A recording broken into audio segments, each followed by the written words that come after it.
I think we can start. And on behalf of Graces, thank you very much for everybody to your support and your participation today. And without further delay, I would like to give the floor immediately to Ishan so that he can help us with some background, some context, some introductory remarks to put everything in the context regarding the goals of this specific side event, which is, as you know, focused on the multilateral setting, the future of multilateralism from the point of view of the UNEC region and beyond, because I'm pretty sure that Javier from Latin America also can join and complement at any time remarks from across the Atlantic, which, as far as I am concerned, I mean, coming from a developing country, it's extremely important to have the perspective outside Europe.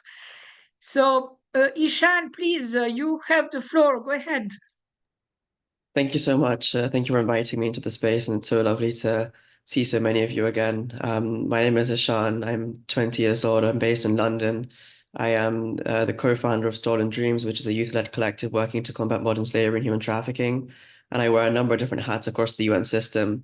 And in the context of the Summit of the Future, I'm one of the co-chairs of the Experts Committee for the Nairobi conference in May, and also the co-convener of the Summit of the Future Youth and Gender Working Groups, working with UN youth delegates directly feed into the text and the pact itself as the negotiations go on. I can give a little overview. I'm sure everyone on here knows that the Summit of the Future is happening this year in September. And I'm sure you're all well aware that the process and the preparation process is ongoing at the moment.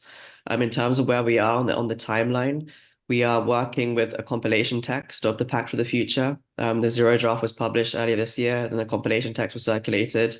We're at the second reading point with the member states, and they have gone through the second reading of chapters 1, 2, and 3. The reading of chapter 4, 5, and the chapeau will resume on the 25th of March, when member states will reconvene here in New York for 25th, 26th, 27th, and the following week as well. And they will continue to work on this second reading until they get through it. For those of you who have been following the negotiations itself, it's going quite slow, which is why it's taken a long time. The compilation text is 242 pages. After the reading of chapter 1, 2, and 3, it's now expanded to about 290 pages. So that there's a lot of content to get through.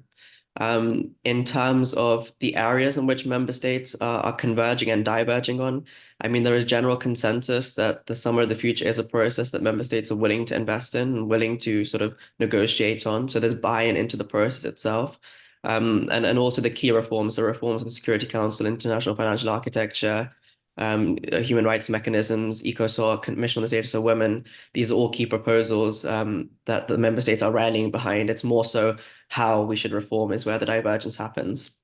In the chapter 1 and 3 readings, which I was able to sit in on, there were some key areas of divergence too, particularly on the gender piece, on sexual and reproductive health and rights.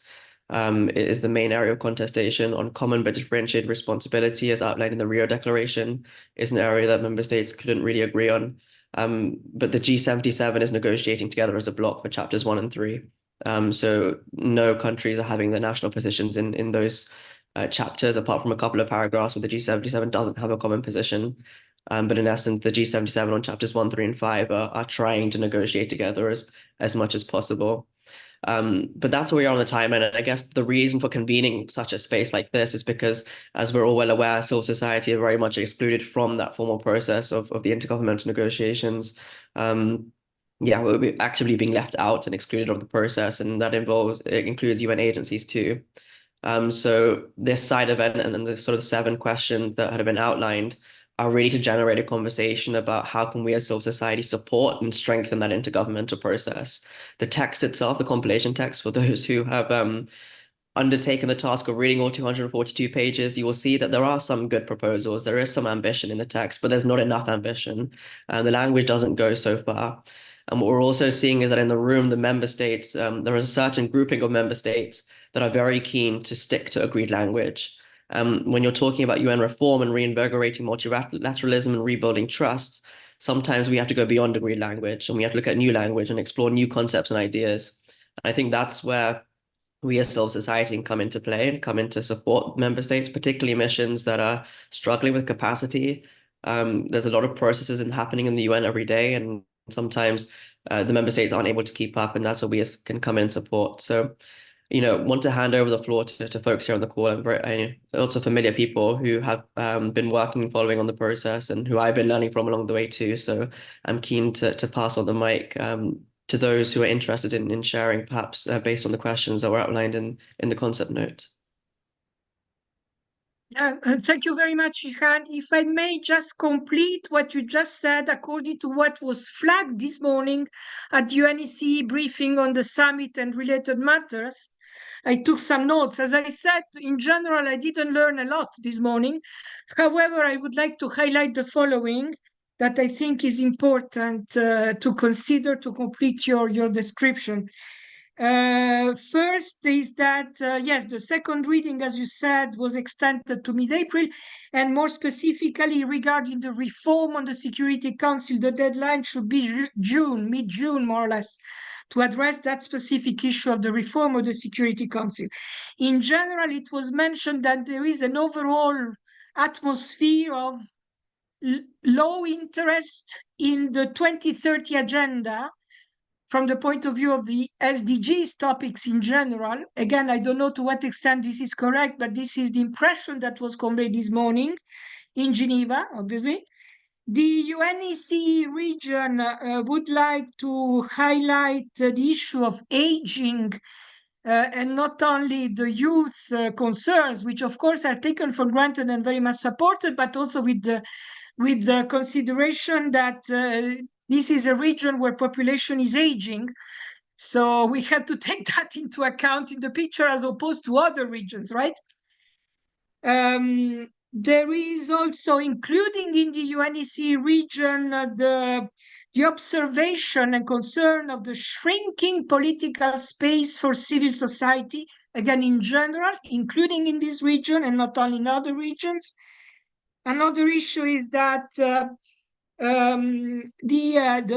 SDGs, the performance on the SDGs is also quite negative in the UNEC region that has the means in theory to achieve more than other regions for obvious reasons. So the overall picture is quite bleak, quite dark in the region on the SDGs. And there is also an increasing gap in the financing of the SDGs in the UNEC region, which I think is the main concern or should be the main concern. And here I would like to add a footnote. It is also, at least partially, because military expenditures are increasing in a spectacular way in the UNEC region, particularly. So you cannot expect to finance the SDGs with military expenditures growing at the rate they are growing right now in Europe, in all European countries. And last but not least, and this is again my own personal observation, I read again the Zero Draft this morning without the two annexes, the Declaration on Youth and the Digital Compact, just the text of the pact, the Zero Draft itself.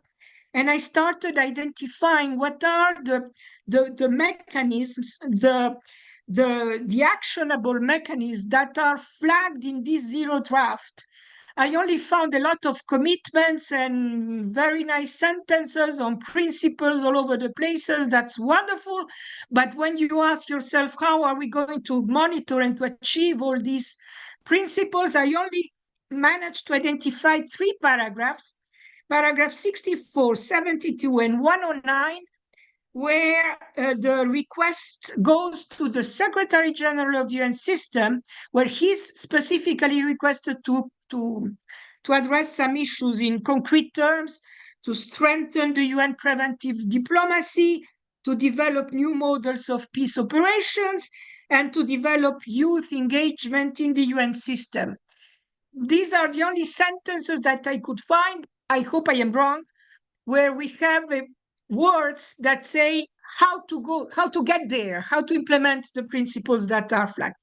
Okay, I will stop here. And I would like immediately, if you all agree, unless you have other comments at this general stage, and yes, the information clearinghouse, yes, that's also very important, absolutely, as a resource. Thank you, Ishan, for flagging that in the chat, the discussion.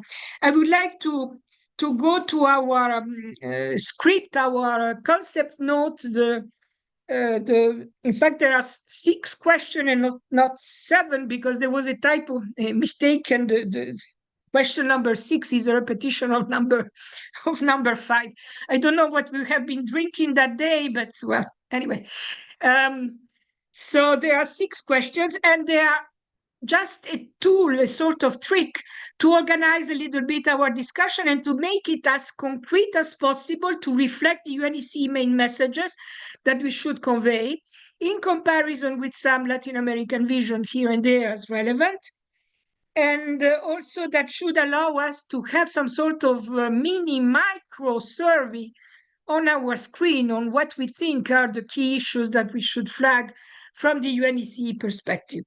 So the first question to all of you is to identify from your own personal or institutional perspective a maximum of 3 issues, 1, 2, 3, that you consider as a priority to be resolved, to be addressed, to strengthen the effectiveness of multilateralism. So 3 issues that, according to your vision, are absolutely necessary to strengthen the multilateral system.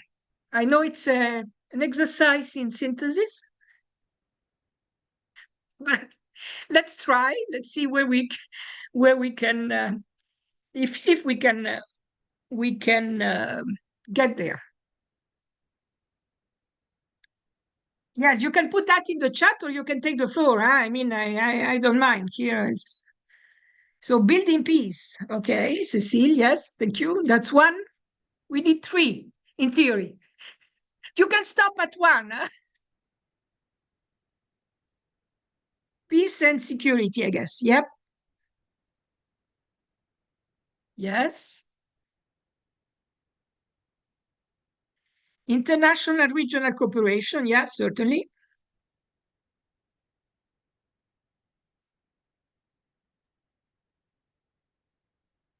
Third one, financing and support for the SDGs. I like that one. Yeah, and support the SDGs. Promoting, defending human rights. Yep. Focus on common threats to human security. Yep. Georgios, could you elaborate a little bit on that? How is it related with the building peace, security, with the first priority that was flagged? Yeah. In operational terms, I mean, not in theory. In theory, it's quite clear. Again, actionable mechanisms, something that can be delivered beyond the principles.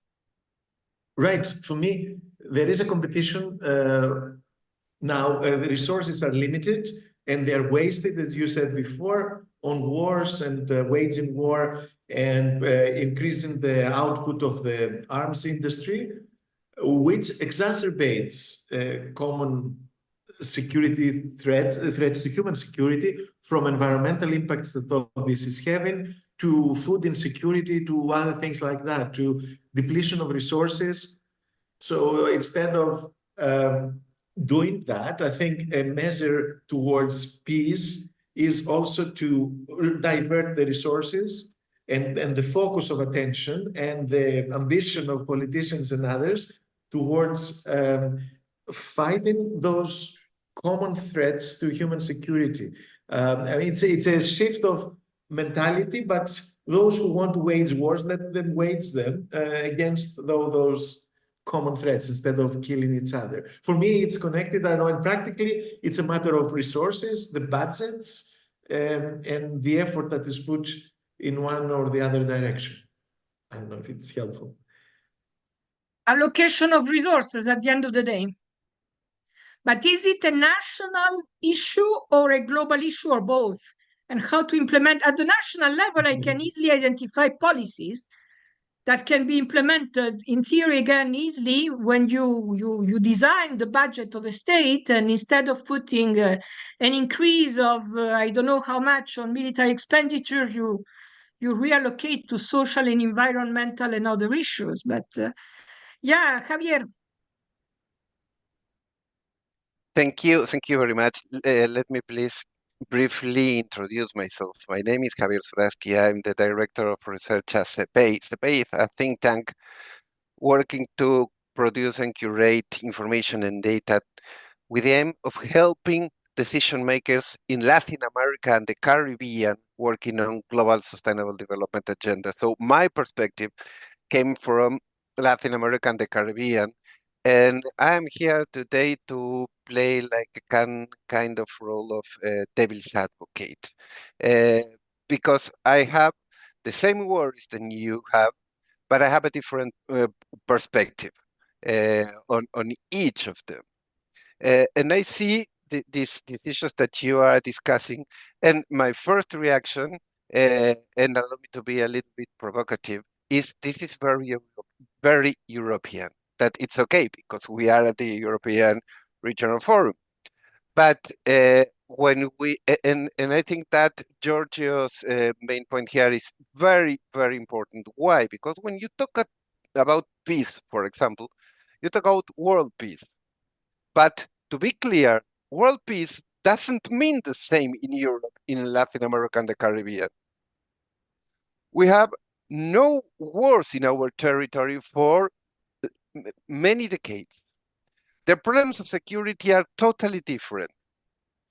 The rise of the worries regarding peace in Europe came in the last year hand in hand by the Russian invasion to Ukraine and the current situation in Middle East. We are seeing and we are worrying about that situations, but everything has happened far away while we are struggling to find a way not to be killed in the street for just a criminal. So my invitation is, when you consider any of the issues that you are discussing, play the game of imagining yourself in a different context. Because we are discussing, and what we need is global solutions. And when we talk about global solutions, we can came from the region with different perspectives, approach, and ideas, but we need to really think in the world as a whole.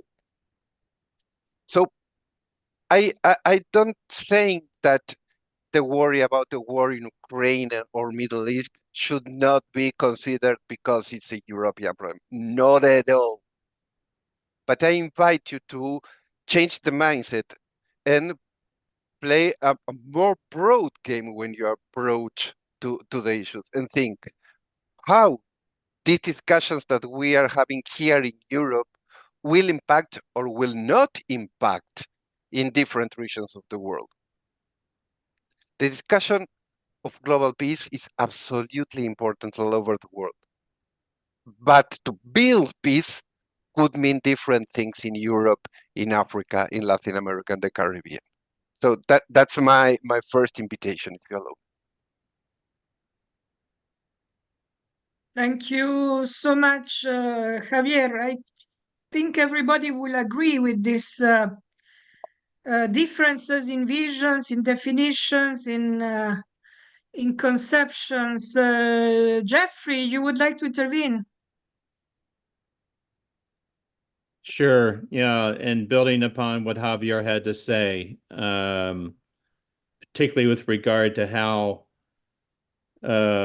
political decisions and policies in Europe, and I would add North America, have an impact on the rest of the world. And I might add, I'm for those of you who may not know, I'm Jeffrey Huffines. I'm senior advisor to the Coalition for the UN We Need. I'm based in New York.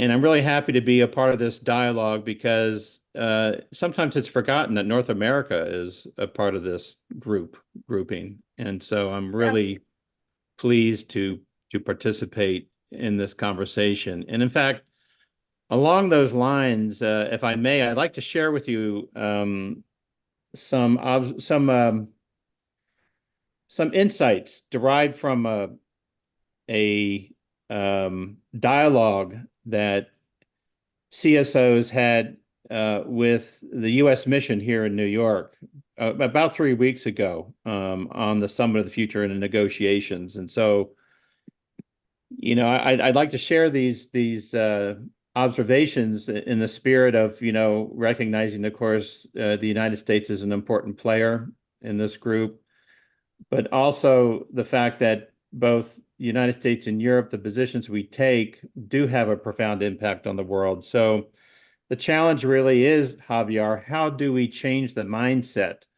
I would say the mindset, and not only those of us here in the room, which is sometimes difficult enough, but I would say, perhaps more to the point in terms of our advocacy, how do we change the mindset in our national capitals? How do we change the mindset of our foreign policy elites and establishments? That, for me anyway, looking at Washington, D.C., is perhaps the most challenging nut to crack of all. But that being said, I wanted to share with you some of the conversations we had with the U.S. mission. This is with Jake Sherman, who is the minister counselor. First, he noted that for the U.S., there is a need to address mismatched expectations. First, by utilizing the Pact to reaffirm fundamental UN norms and values, particularly with regard to the UN Charter and women's rights. So yes, the affirmation of principles, all well and good.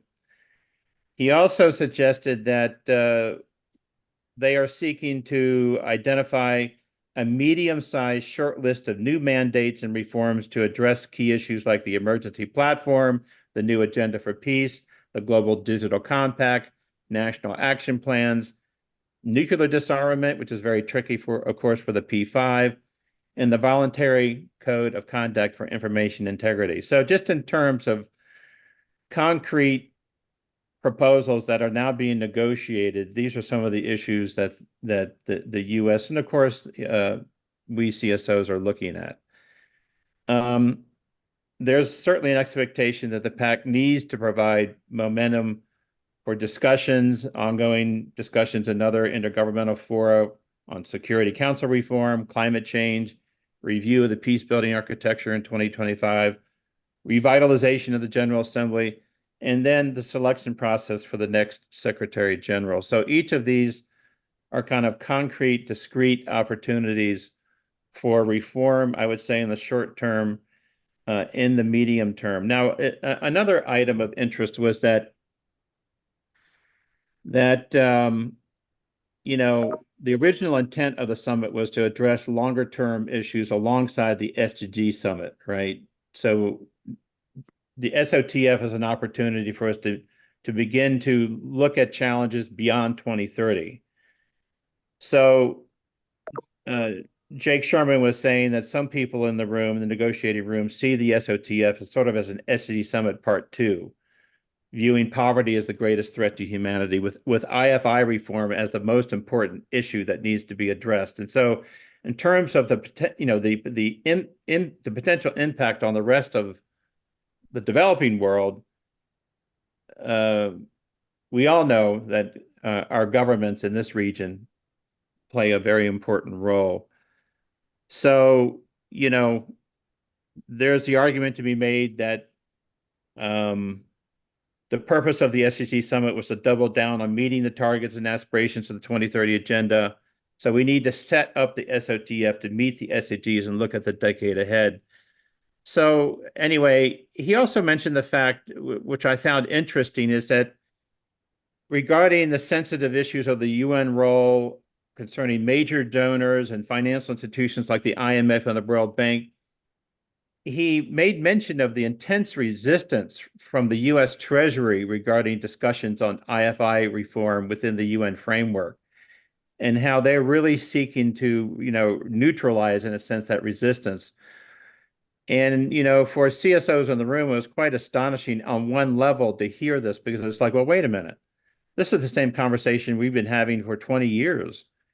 Back in 2002 in the Monterey Consensus, there was pushback against the Treasury. So has anything changed? And this goes to the issue of the mindset. How do we change the mindset of our national capitals and foreign policy, the foreign policy establishment, what some call here in the United States as the blob, right? So with that in mind, I want to suggest that I would really like to push our governments to look at some of the low-hanging fruit, just as an example, even on level of principle.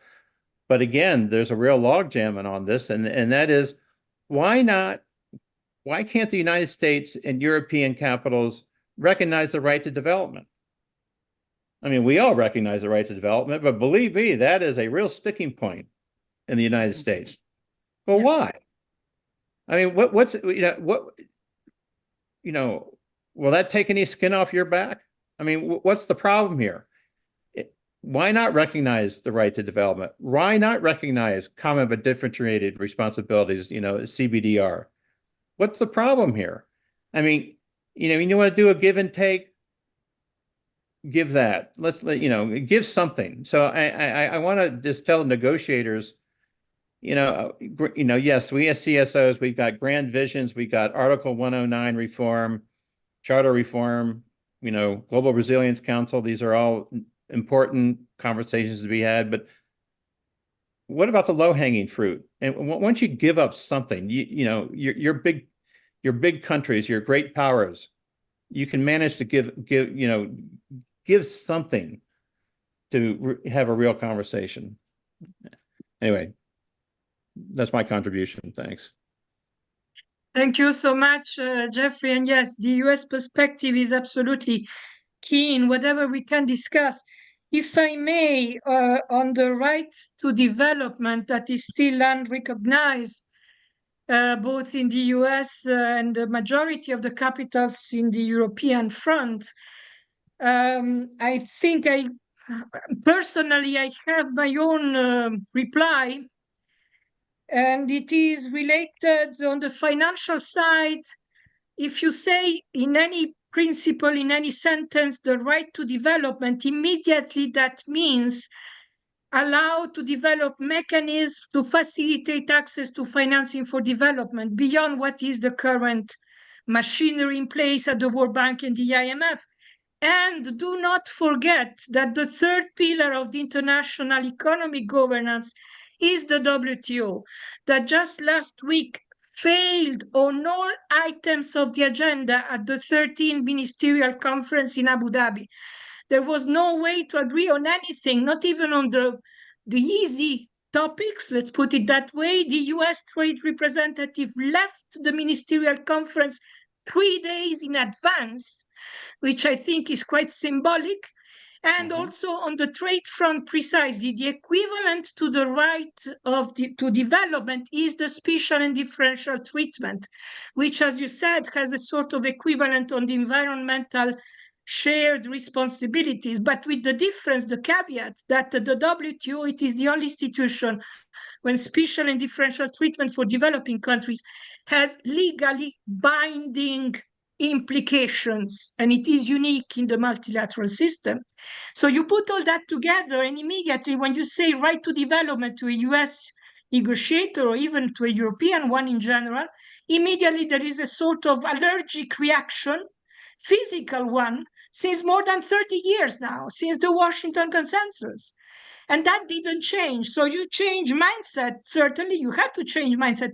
But if you do not change the mindset applied to the basic concept and mechanism, we are not changing anything. At the end of the day, we are still at the beginning. I mean, still on square one. Georgios, I'm pretty sure that you agree with me, I hope. Absolutely. I agree with you. And I wanted to share some experiences. If somebody talked to you, I think, Jeff, of course, you're very experienced and you know that from your national administration, and they would tell you, of course, we are the mighty US, but that's how we remain mighty, because we don't open ourselves up from, demands for compensation and other things. So they would not easily accept the developed countries in general, the right to development derived from whom? I mean, who is responsible for the obligation to develop? Because if there is a right, there is somebody's obligation to do something about it. That's one thing. The second thing is they are very nastily defending their interests, the developed countries. In South Africa, I have discussions And people were worried about legislation now proposed in Congress, and I think in a bipartisan way, to deprive South Africa of many things, like certainly any development assistance and something else. I mean, more, because in a way they want to force it to choose sides in terms of trade, of politics, and also in terms of de-dollarizing trade, that South Africa and some other countries are involved now in exchanging their own currencies to be able to trade, not going through the euro or even more so the dollar, right? So when they try to do that, they are threatened by legislation, by other things that we don't know in foreign policy, etc. So yeah, it's not a nice world there, and nobody is above, because they are not so secure, it seems, even the developed countries. And perhaps they don't think that everybody can be happily developed. Somebody has to be underdeveloped. And yeah, I tend to believe it now. Utopia is not even there in any idealistic plan of theirs. And I'm disappointed because I also feel in the developed world that we broadly belong, and that our decision makers think that they have to deprive or keep others down to keep us developed and happily voting for them, which is, yeah, horrible. Yeah. This is at the basis of the capitalist global regime that we have. And that certainly clashes with the SDG 10 on inequalities. That is another way to approach the issue. Javier?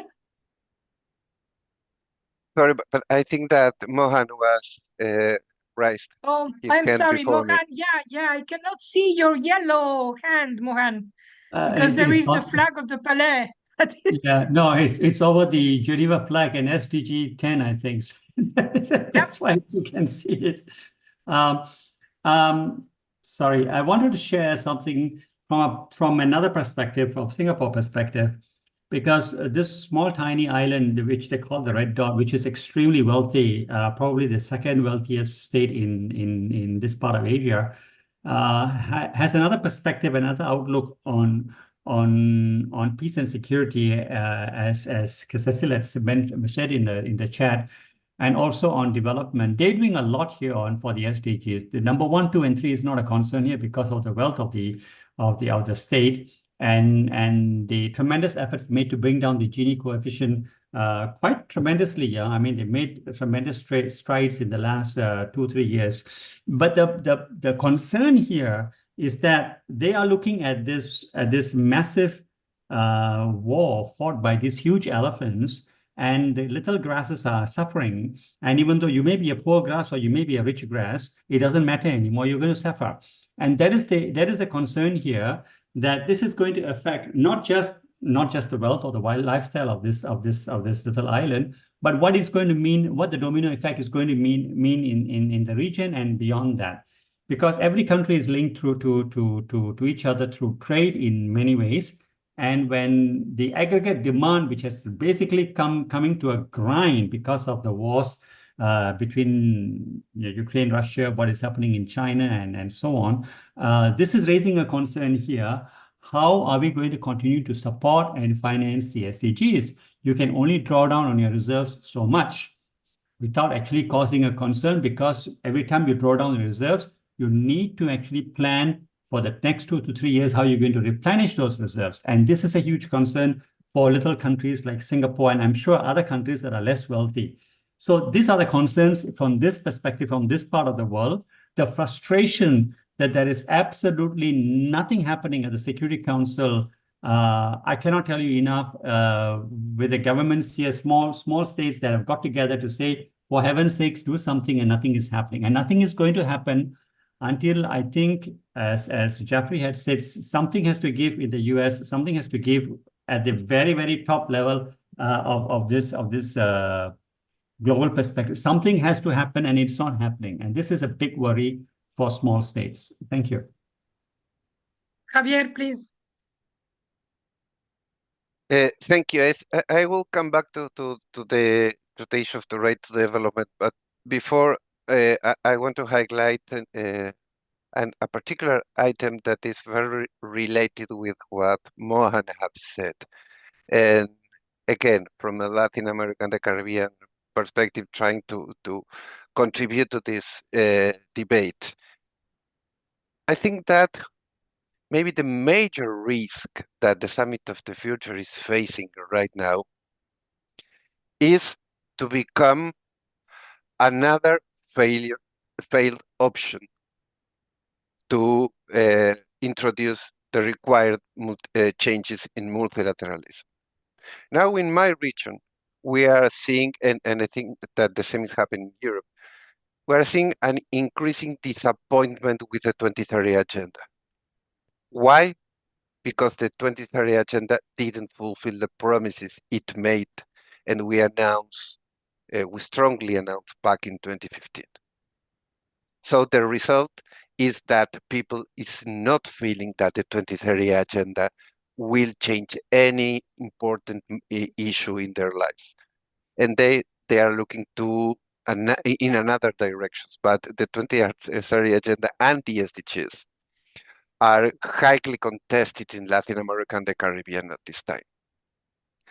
If we go through a new meeting that is related to the or is closely related to the opportunity of advancing sustainable development like the Summit of the Future will be. And we made promises on strengthening multilateralism and find new solutions. And after the meeting, we do not fulfill the promises. The final results will be an increased disappointment of the people with the multilateral system. And this is a huge risk because multilateralism is under hard attack for the last at least 10 years or more. If we lose the support of the everyday people then the situation will be really, really, really critical. And this is related to, in some way, to the discussion on the right to development. For me, it's very, very hard to understand how countries can still refuse to accept the right to development and at the same time have signed the 2030 agenda, have adopted the 2030 agenda. And one of the main principles coming from the agenda is the universality of the sustainable development. There is no more space to consider that I can be developed and you don't. There is no more space to consider I can resolve my environmental problems without your help. And that's it. That is like a psychiatric pathology. I can't understand it. And if you have any answer, I will be really happy to listen from you. How can the European governments and the United States government live with this contradiction? There is not a right to development, but we know and we accept that development is an universal mandate and an universal commitment. And lastly, I invite you and I call you to work more closely with Latin America and the Caribbean. This year and the next year, Latin America and the Caribbean countries will be heading to the G20, hosting the COP on climate change, hosting the COP on biodiversity, leading the General Assembly, leading the Economic and Social Council. I mean, there will be representatives from Latin America and the Caribbean leading many multilateral processes in the years to come, and many important processes inside and outside the United Nations. I think that talking to those governments and supporting those to really want to introduce the required change could be really good business also for Europe. And maybe a way to start resolving this contradiction that I was talking about a few minutes before. So thank you. It is just sharing with you worries and ideas coming from outside. Thank you so much, Javier. Indeed, this discussion is without borders. It's like Médecins Sans Frontières. We are jumping outside the borders of the European region, and that's wonderful. Just to add to your list of events and possibilities for leadership in the next few months and years, let's not forget that there is a very, very important international conference that will not make the headlines, which is the International Conference on the Financing for Development in 2025.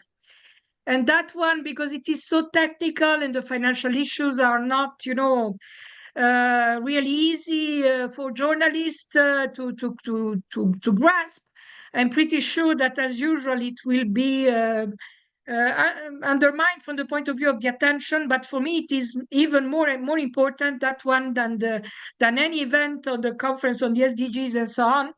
So let's pay attention to that one too next year. And it will review in particularly the Addis Ababa Financing for Development instrument and plan, taking stock of the last 10 years since Addis Ababa to next year on the financing of the SDGs. Mohan, you have your hand again? Thank you for giving me the floor again. If you don't mind, I'd like to respond to Javier very quickly. While I highlight some of the larger macro picture and the problems there, I think we should also pay attention to what is happening within the regions and the frustrations and the difficulties there are within the regions. In ASEAN, for instance, within these 10 states of Southeast Asia, there is a market of over 700 million people, which is not even tapped at 20%, 20-25%. Why? Because of capacity. The inability of many of the countries to take advantage of those liberal tariff economic environment, the lack of capacity to take advantage of that, and the lack of support within the governments to support enterprises to take advantage of those trade opportunities that exist within the third pillar of ASEAN, which is the ASEAN Economic Cooperation pillar. And a few countries, including Singapore, has been pushing for countries to reach out to the SME population to say this is an opportunity to actually create jobs and to create wealth. But there is no support at the national level in many of these countries because there is just no capacity, number one. And Harvey, number two, there is no will. There is just no will. So while I am happy to say that at the macro level, as I was telling you, Jeff, something needs to happen, at this level, at the local level, nothing is happening either. So this is also a problem. And as long as governments are not paying attention to how they want to develop their societies, because, I'll speak like a true Singaporean, no trade, no money, no development. It's as simple as that. And there is no effort here to actually open the doors to transparent trade here, and investment. This is the frustration, which I think in Latin America, you fully understand that. No need to talk about Africa. This is the frustration here. The capacity is there. It's 800 million person market, and it's at 20%. I mean, what do you do? Sorry, thank you. Yes, I would like to go back, if you agree, to our script, because the question number 2, I think, was addressed already in a way or another. The question was, among the following SDGs, which are, in your view, the most urgent for the UNEC region and why? And we listed SDG 1 on poverty, zero hunger SDG 2, reducing inequalities SDG 10, climate justice SDG 13, global peace SDG 16, and global partnership SDG 17. My impression, my reply to that question is that we already said that we did, for instance, on global and peace, security and related issues, that we need to nuance the visions on what peace and security mean in each region, because yes, there is an overall universal value about peace, obviously, but that's a little bit too vague when it comes to actionable policies and measures at the national and global level. So certainly regarding global partnership and global peace, SDG 16 and 17, we know what we are talking about with these nuances. Also because UNEC is a donor region and not a developing beneficiary region of development assistance. And regarding the other priorities, the other SDGs, well, of course, poverty and zero hunger do not have the same meaning in UNEC as compared to developing regions, again, for obvious reasons, while reducing inequalities may be a little bit tricky, because SDG 10 is inequality is being reduced at within the countries and among countries. And this is, again, where we have a UNEC vision that was mentioned together with US that comes into the picture. And this is also related to our discussion with on the right to development. But I don't know if you have any thinking or comment or additional issue on that question or priorities among the SDGs, please go ahead. If something has to be flagged. Yes, Jeffrey. Yeah, I guess I want to flag the challenges in a sense regarding the issue of inequalities in the United States. I mean, on one level, the tremendous inequalities within the United States is now very much a political issue. It's a hot potato in this presidential campaign, right? Which is good news. One could argue maybe finally we're beginning to grapple with it. And you see, I mean, the divisions in the United States is almost grotesque. I mean, as epitomized by the Republican nominee, Donald Trump, and everything he represents.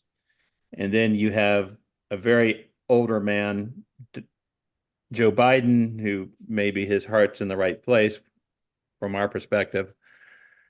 But, despite the fact that I think many progressives, and not just, many citizens in the United States recognize inequality as a problem, that doesn't extend itself to the world. When it comes to global concern, the greatest concern in the United States is migration, shut down the border. Yeah. And I don't think that's just among the Trump crowd. I think that's broadly kind of like, okay, we're done. I live here in New York City. We take great pride here in New York City. We're among the most diverse cities on the planet. And it's interesting to me that many of the first generation migrants in this country, they want to shut down that border. I mean, they're here in the United States. Their parents and themselves are here. But as far as they're concerned, they came here legally. So it's just, I'm asking myself, and maybe I'm asking everyone else on the call, how do we break through the wall domestically? I mean, we're an elite group ourselves. We care about the SDGs. I can guarantee you most people in my apartment building have no clue, and they could care less. So I say this in a spirit of realism. I'm not trying to be pessimistic, but I'm asking myself the genuine question is how do we increase domestic support for the global inequalities among our wealthy countries? And I mean, just to conclude, perhaps on a more positive note, I mean, as someone who's just recently become a senior citizen in this country, age 65, my hope is with the younger generations. I mean, the millennials used to be that, now it's Generation Z. I mean, they seem to really be taking up this cause in a very visceral, profound sort of way. And they are far more globally minded than us baby boomers, even though back in the 60s, we thought we were the cat's meow as well. Thanks. Thank you, Jeffrey. Let's not forget that migration is for all European countries, and some more than others, is also a top priority and top concern. Maybe the issue itself of migration flows and policies is not exactly the same as you have it in the US, just because the geography is a different one and the European construction is there to complicate matters, but the issue is exactly the same at the end of the day. And let's not forget also that in the beginning of June, we have parliamentary elections at European level, direct parliamentary election, and we know already that the European Parliament will shift to the right even more than what it is now. And so we know what that means, for instance, on the issue of migration and many other issues, of course. So let's be prepared mentally for that. So when we are talking about SDGs and SDG 10 in particular, we have to put that into that context also in the European region, even if in principle the European countries should be a little bit more sensitive about social inequalities, at least we hope so. But we do not have Trump, but we may have some friends of him in the picture, or like-minded, let's put it that way. So, well, okay, that doesn't solve the question number 2, and I don't know if we will be able to solve the question number 3, which is what should be the primary demand of the countries of the UNECE region as a group at the Summit of the Future in one sentence. That's quite ambitious. And I don't know if Mohan has the one sentence. I don't. I was just going to respond, if you don't mind, to what you said previously. A couple of years ago, I met the Speaker of the Singapore Parliament at a party, and we were talking about the migration issue. This was in Geneva. We were talking about the migration problem in Europe, and he says, I just don't understand that with the resources that the European Union possesses, it is unable to come up with a comprehensive migration policy, which is to its benefit. You know, that Singapore has, I mean, they sit back and they learn and they watch and they keep away from all the mistakes that the West does.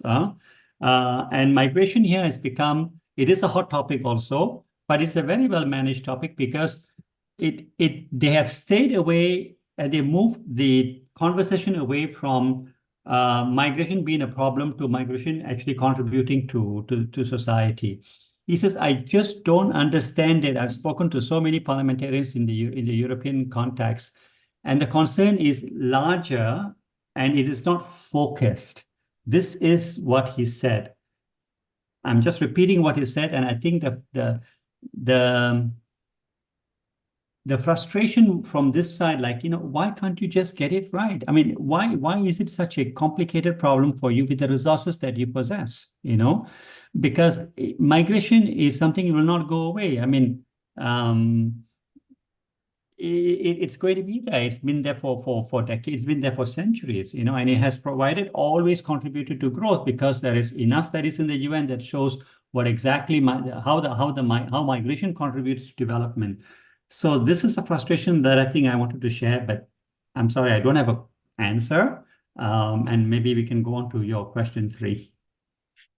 Well, the issue that you are raising is not related to resources. The resources are there. The issue of migration, the bottom line is that it is a racist issue. Let's clearly call it with that name, even if it is embarrassing to use it. But I think this is the reality. At least at European level, the resources for fair and useful, not only migration policies, but also to address the roots of migration, which are, again, a development issue, they are there. But as we said at the beginning, if you're using your resources for military expenditures, then what you expect? So we are back to square one again. So may I sure. just complement this, what you have said?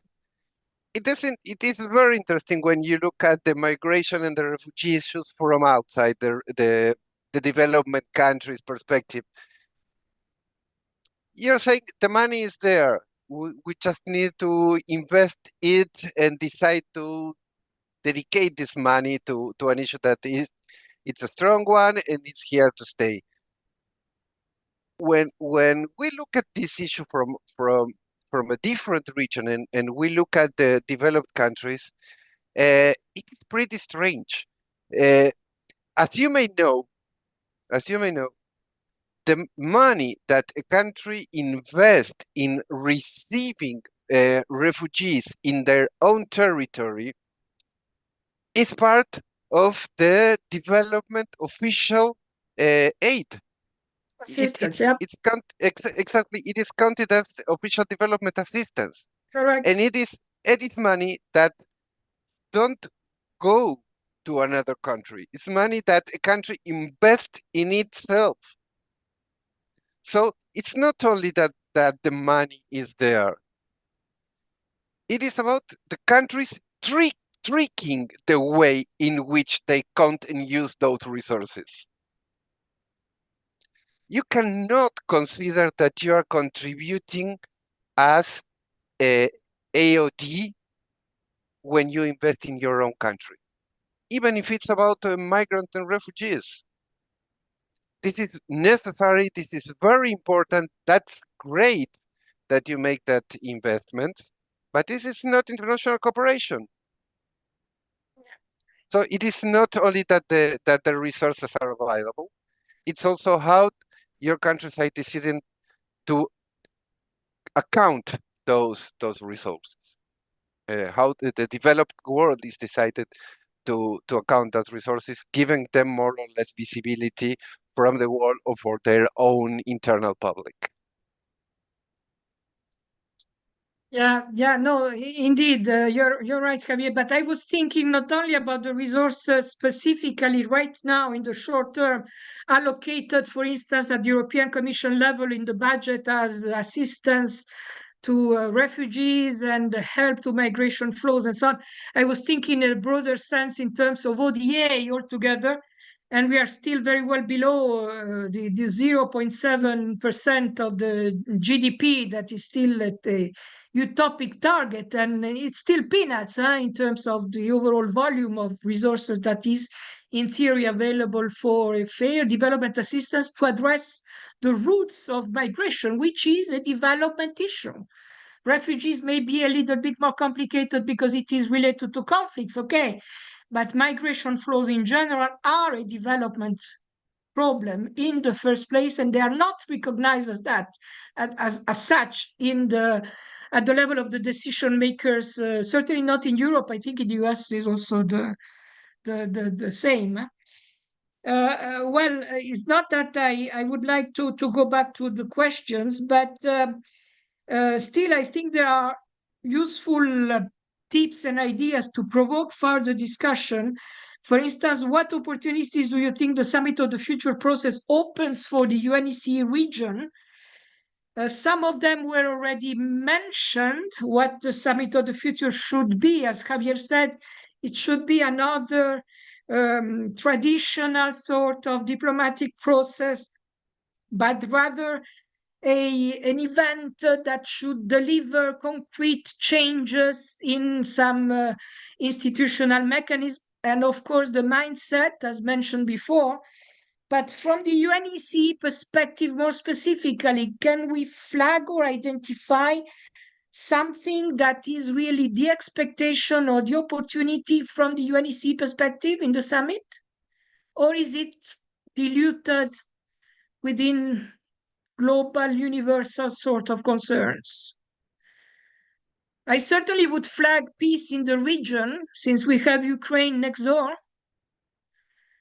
And right now, I think this is an urgent matter for the region itself. But of course, I'm not forgetting that the next door is Gaza, not too far away. And it is also part of the same concern. So I don't know to what extent, from the UNECE perspective, the civil society should fine-tune the issue of peace security concern around the specificities of the Ukraine and Middle East conflicts being closer to our geographical space, insofar as it is a valid issue to be raised. I don't know what you think. Yeah, Georgios. Thanks, Manuela. And what does that mean, though, for Europe? Has played an interesting role in both of these conflicts, mostly in terms of keeping them going. What can the UN do? I think we have a UN that has a very weak executive arm. nowadays.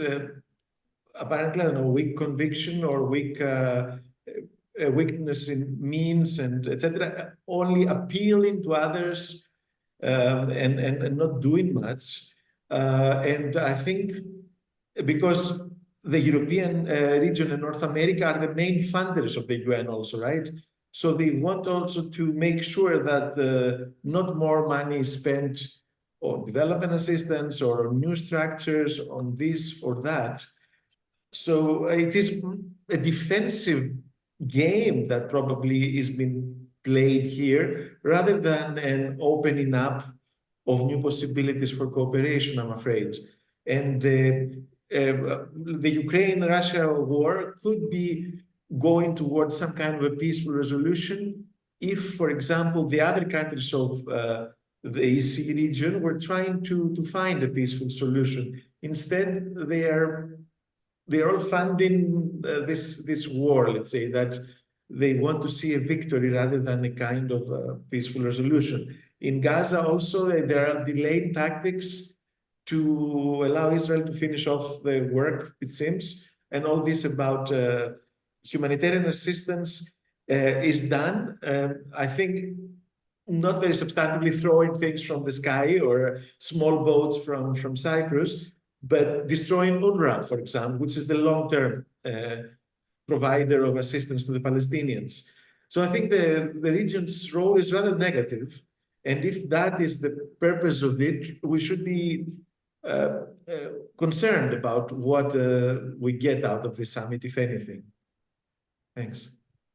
I fully agree with you, Georgios. And if I may, on a personal note, I feel that the overall European decision makers, particularly I'm referring to the European Union machinery, is certainly on the defensive, as you say, but even more than defensive. I think it is just a lack of ideas, lack of proposals, lack of diplomatic capacity to act as a group as they should be. I mean, there are 27, is quite a number. And in theory, for me, if they're not able to put not even a simple proposal as a block on the table, at this stage of the European integration process, quite decades now, that means for me that the overall European integration process is collapsing at the political level.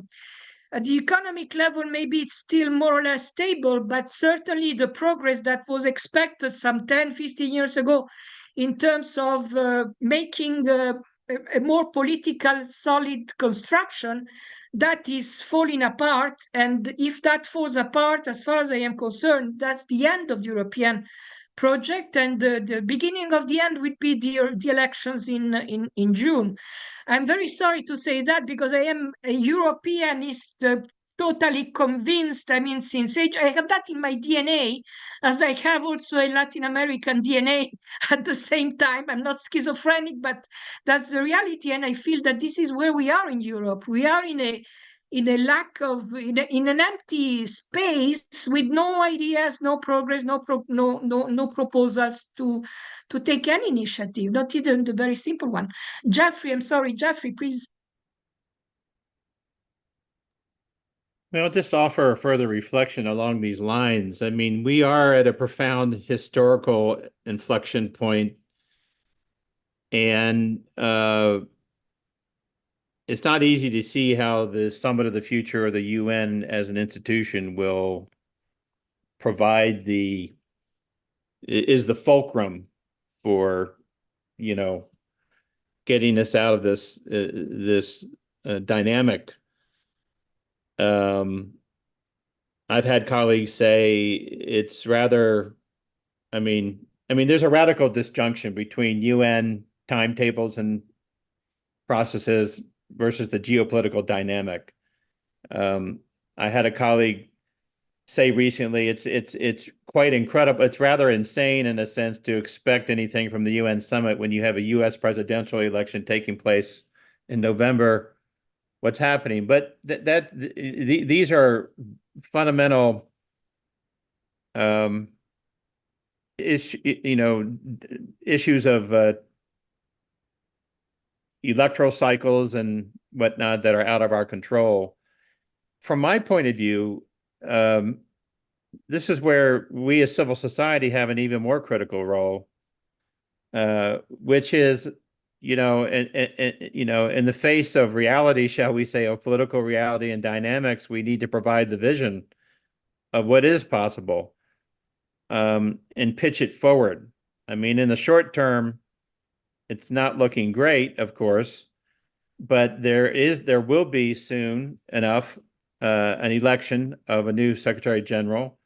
There is a huge push for, promoting a female Secretary General, for example. But there will be a moment to renew the UN project in this regard. So I think, our challenge really is, on the one hand, not to flinch from reality. We need to understand the dynamics in play, but on the other hand, it's also an intergenerational battle. So what markers can we put down now that can bear fruit later? I mean, just as a final reflection, it does occur to me that, I mean, between 1941 and 45, who would have imagined that Germany and France, just a few short years later, would create a partnership, and that bore fruit with the European Union? I mean, this is what's happening with, the Israeli-Palestinian conflict now. In this moment, there's no way, it would seem, that there would be any solution, whether it's a two-state solution or otherwise. And yet, we have our own rather recent historical example in Europe that bitter enemies can become friends and work together, with new global governance structures. Didn't seem possible in the 1930s and 40s, but the groundwork was laid nonetheless, as we all know, our history, Bretton Woods institutions, all the rest.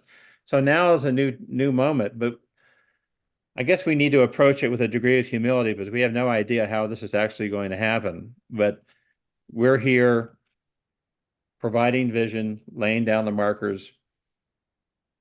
Join us in Nairobi. Ha, no. Yes, indeed.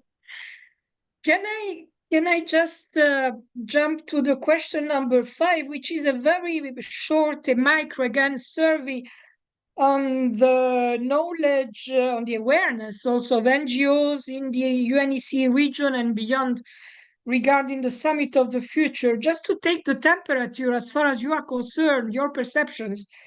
Do you think that non-governmental actors of the UNEC region and beyond know and understand the Summit of the Future goals and process?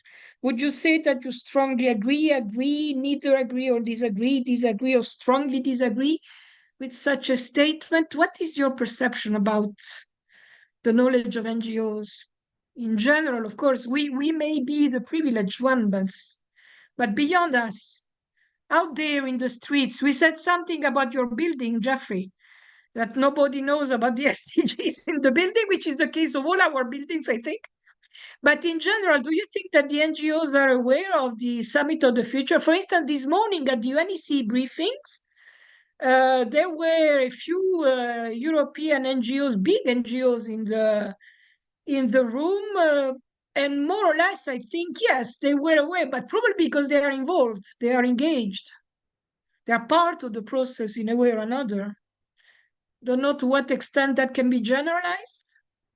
What do you think? You have an idea about that? Well, my own sense is that, again, attempting to achieve a balance between reality and aspiration. I mean, one could argue this is all too little too late, but on the other hand, what other choice do we have but to really continue to do the work to the best of our ability? I mean, yes, I think NGOs in New York, I mean, let's just confine it to New York for the moment, are now more fully seized about the Summit of the Future and are scrambling to better understand what does it mean and what's happening. I mean, the negotiations are complicated. We're not even permitted in the room, and yet, I think share among us that Ishan Shah is here in New York at the CSW. He's managed to get himself inside that room. So we have, direct reporting that we'll be sharing through our Information Clearinghouse Bulletin. So yeah, we just need to persevere, I think. We've got this Nairobi conference right around the corner, and it's amazing to me we're doing it at all, because the conference planning process is, we're laying down the track, as the train barrels down, barrels ahead. So,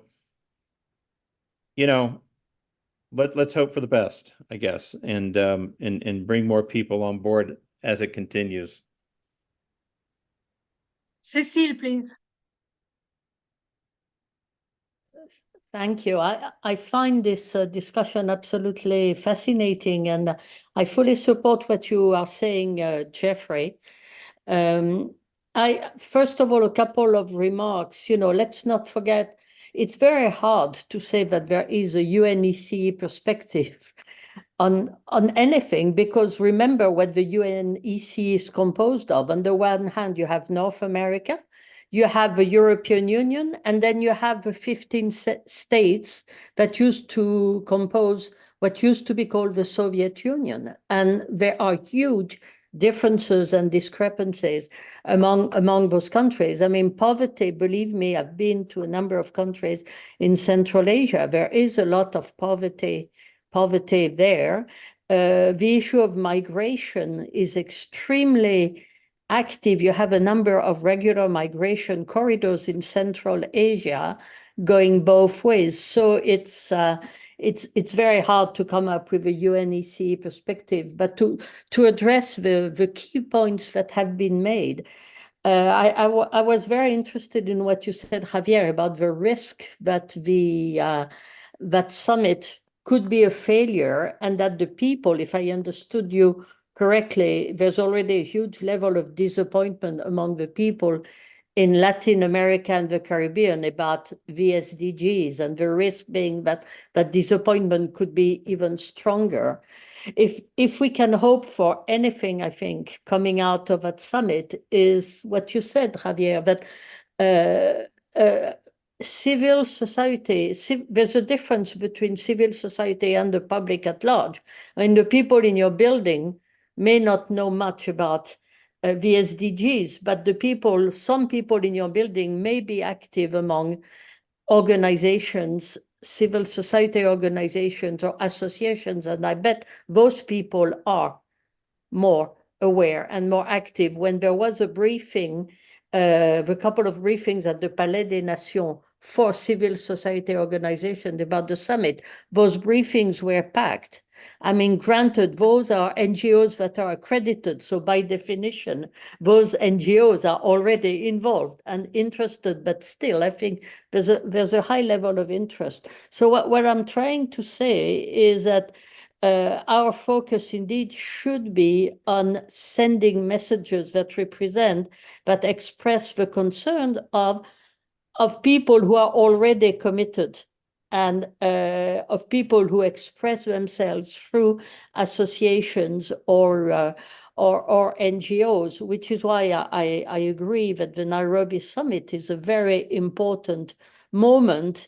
And I hope there is a way to convey, that there will be a way to convey the main messages that we are expressing, and that will be said forcefully at the Nairobi summit to a number of countries, because let's not forget, one of the reasons why it's quite likely that summit may be a big disappointment is that it is a UN summit, by definition intergovernmental, and we all know what that means.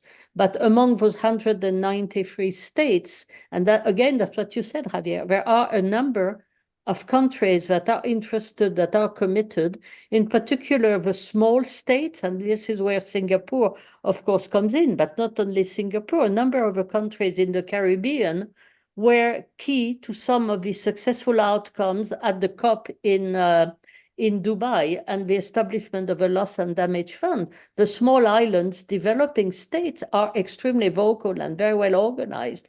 So hopefully we can devise more ways to create strong alliances between civil society and a number of member states that are conveying a message that is not the cynical or hypocritical message that comes out of some of the big players, as you reminded us, Manuela, with the US position, whether it's Trump or Biden. Quite frankly, when it comes to global trade, I'm not sure we are seeing much of a difference. And that's true. Yeah. You know, with the right to development, we know very well why the EU countries and the US will not recognize the right to development, because precisely of the consequence, which are financial and which would lead to an in-depth reform of the financial architecture. So let's try to find allies among the member states. And I think in New York, you know, you are quite actively engaged in discussions with the delegates, and some of them are certainly quite receptive. If we can, through those alliances, introduce some language, it's going to be language, because the summit comes out with language, with a declaration. It doesn't come out with more than a declaration. But if that declaration to come out of a summit of the future can include some of the strong points of the vision of civil society, it will not have been wasted. And it should give, hopefully, some hope to the people in all of the regions that feel very strongly that the SDGs are becoming more and more of a distant dream, and it should not be a distant dream. It is a very strong roadmap that we should reaffirm our support to and adherence to. Those are just, you know, a few thoughts which hopefully will cheer us up a little bit. And in that way also, Cecile, let's not forget that just 1 year and a half ago, the idea of the Summit of the Future was a totally utopic idea, and nobody would have bet on it. And still, I think it is a miracle that we are having the summit anyway.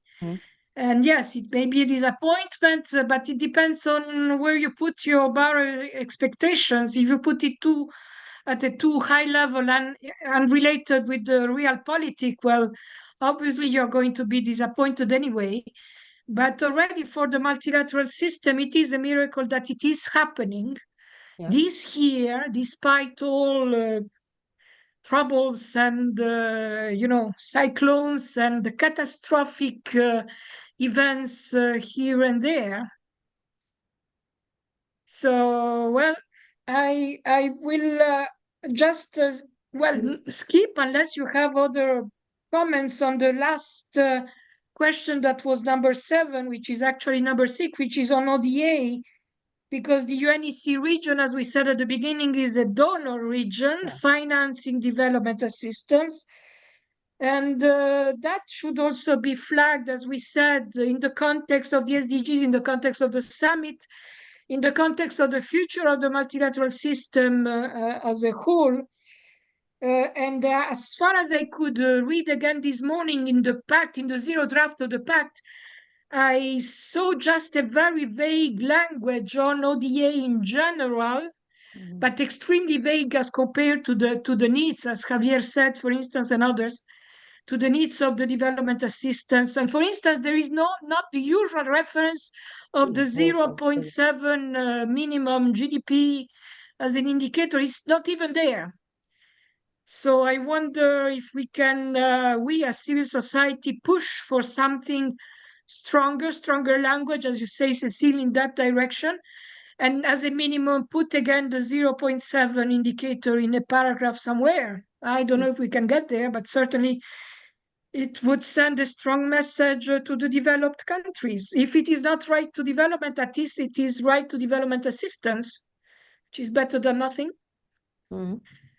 I don't know, what are your views on that?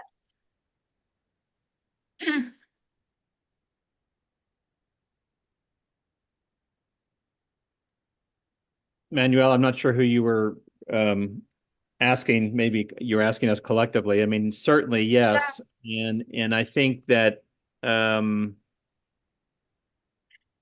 you know, each of us on the call and others who are really following the negotiations closely, it would be useful to get a better understanding of where the hooks will be. You know, Ishan, you know, mentioned the fact that, you know, chapters 1 through 3 have been completed. There's still chapters 4 and 5. So, I mean, there's still work to be done to identify.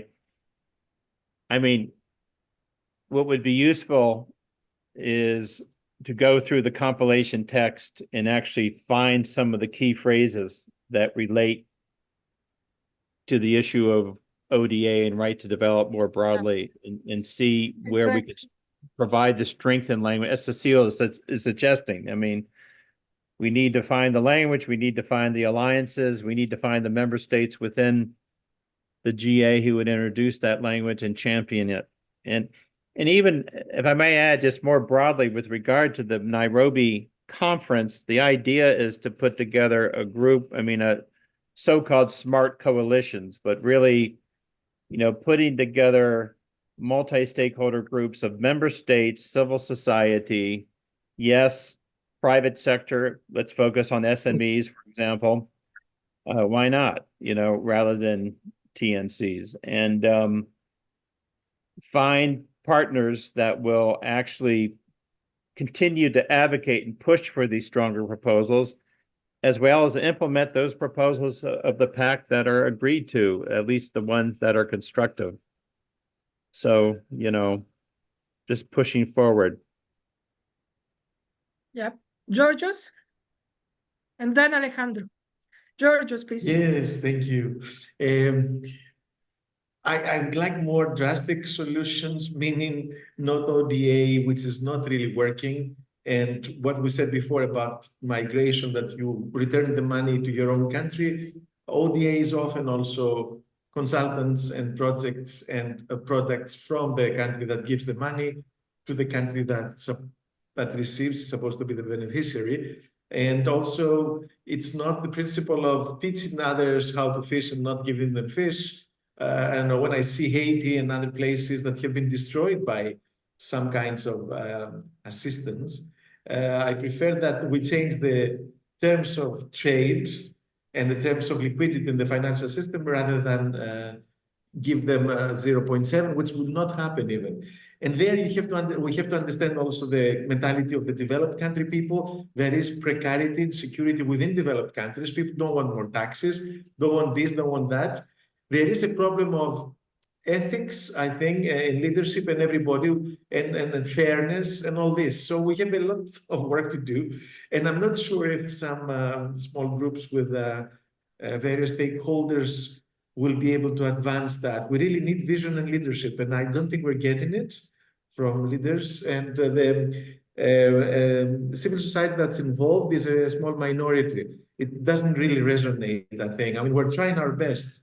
So we have to go to a bit more basics to justify the existence of these institutions and what we can really help each other with. Sorry, I mean, it's my current state of rather pessimistic approach. But yeah, I'll find my optimism, but I think we have to do something drastic in this summit of the future, not repeat all the things. Thanks. Thank you, Georgios. Another day we will have a coffee on development assistance. You're talking to UNCTAD people, so that's a different perspective. But please, Alejandro raised his hand. Yes, thank you, Manuel, and thank you, everyone, because this was really a very exciting session. I come from mathematics, not really from developmental issues, and something that you just have to assess when you analyze a system is that the optimization of the parts does not produce the optimization of the whole. And the optimization of the whole does not imply the optimization of the parts. And this comes to what George just mentioned. We might just have to accept that there will be developed countries optimized and underdeveloped countries that will not be optimized. But nobody wants to play the role of underdevelopment. You mentioned the very important elections in the US. I've been following the elections that we'll have in Mexico, my country, in a few months. And I have followed, of course, the elections in Argentina. And each one of the presidents, each one of the candidates, and even in France now and in Europe, when you hear them, each one of them want to make their country great again, even if they don't say it as Trump. They want to make each one of the countries, and that is the promise to all the electors. Those who are going to vote are having this promise. In this country, not globally, we're going to be in a better situation. And that is really a very difficult thing. And something that Jeffrey mentioned at the beginning is that the governments they change their mind. But the issue is that if we're promoting democracy, this is something I repeat in almost every intervention. If we're promoting democracy, every 4 years or every 6 years, there will be changes in the governments. There will be changes in the directions that almost we cannot avoid it. And we are holding our breath because of the elections in the United States in November, because there will be a game changer. And also, I think an important thing about Nairobi, and during my whole career in the United Nations, I have said that every day I have a reason to be optimistic, and every day I have a reason to be pessimistic. And the issue is that in my work, working with probabilities, the more difficult problems that I have to face, and when I have problems with not all the variables known, with unknown variables. And in this case, I think that Nairobi will be the unknown actors. The financial sector, the lobbyists, the big companies who have manage money much bigger than many GDPs, most GDPs in the world, they will not be present, and they don't respond to any democratic pressure or short-term requests. So I think, but on the other hand, I think that we don't really have the right to let things go. I think we have to push, and in the way that Gray Cells is trying to contribute and to bring some kind of light of a breath of optimism is by our intergenerational dialogues. Jeffrey mentioned it, the importance of the different generations taking part in the decisions and in the discussions. And in Gray Cells, since 2018, we have been managing this. This is something many of you are already partners of the next intergenerational dialogue that will take place here in Geneva on the 25th of April. And here in Geneva, we had a meeting with the Swiss ambassador yesterday, Manuela and I, and we make some counts. How many missions are in Geneva? 180 something, 600 NGOs, 6 specialized agencies. But the important thing about Geneva is not the number, is the output, is the value added that they can contribute. Our honorary president, Michael Muller, he repeats every day that, and this is coming to what Javier said at the beginning, there are many, many decisions that are taken in Geneva that have an impact everywhere in the world. If you consider labor, social protection, if you consider health, if you consider even the satellites of the country and the commerce that you are doing, everything that happens in Geneva has an impact.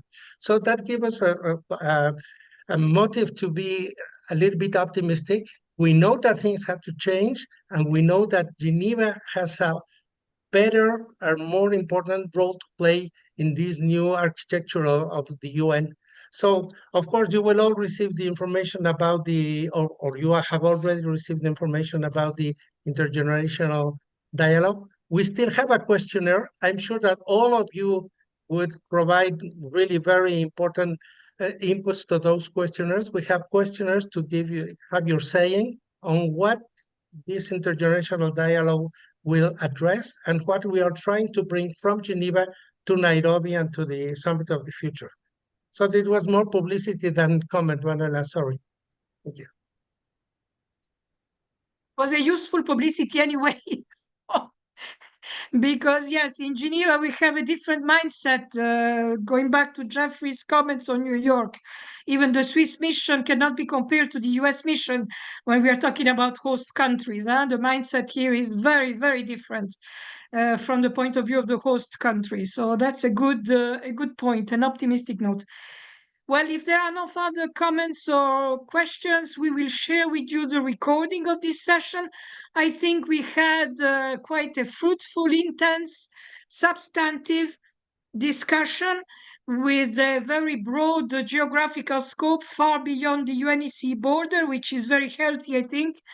And let's look forward for other opportunities like this one to share what we know about what is happening, what we think about what is happening. And let's keep in touch, and thank you, everybody. Jeffrey, you have the last word.